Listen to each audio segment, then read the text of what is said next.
y compris d'ailleurs des choses qu'on a découvertes depuis et sur lesquelles on continue à travailler, c'est le rôle des herbes aromatiques dans les protections des aliments, dans la conservation des produits, parce que c'est une aide extraordinaire à la sécurité alimentaire dans la cuisine.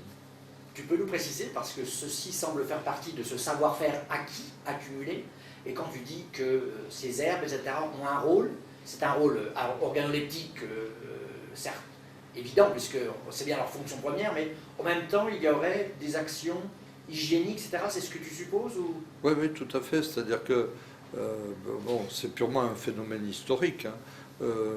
Ma grand-mère disait ou écrivait au XVIIe siècle, ce n'est pas ma grand-mère, c'était mon arrière-arrière, que la cuisine, que les produits étaient meilleurs quand ils étaient réchauffés qu'à la fin de la première cuisson. Et au XVIIe siècle, il n'y avait pas de réfrigérateur, il n'y avait pas de cellules de refroidissement rapide, il y avait tout simplement le garde-manger qui empêchait les mouches de pondre dans les produits et les produits refroidissaient dans le mistral de la cuisine. Ma grand-mère, mon arrière-grand-mère plutôt, pour dire que c'était meilleur, n'était certainement jamais malade. Sans ça, elle n'aurait pas écrit que c'était meilleur.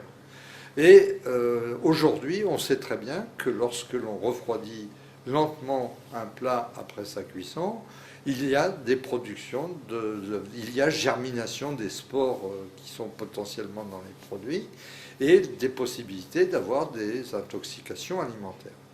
Alors pourquoi ma grand-mère n'avait-elle jamais d'intoxication alimentaire? Pourquoi disait-elle c'est meilleur et que c'était effectivement meilleur?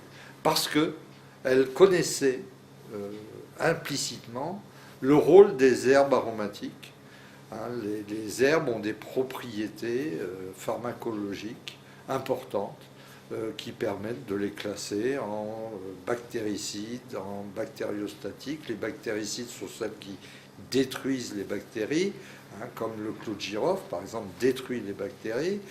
Bactéricides, on peut citer aussi l'ail, qui a des propriétés à haute concentration bactéricide.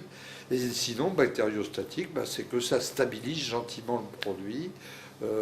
Les tanins du vin rouge sont d'excellents bactériostatiques. Le thym est un excellent bactériostatique. Par contre, on sait que le laurier ou le romarin sont des antioxydants.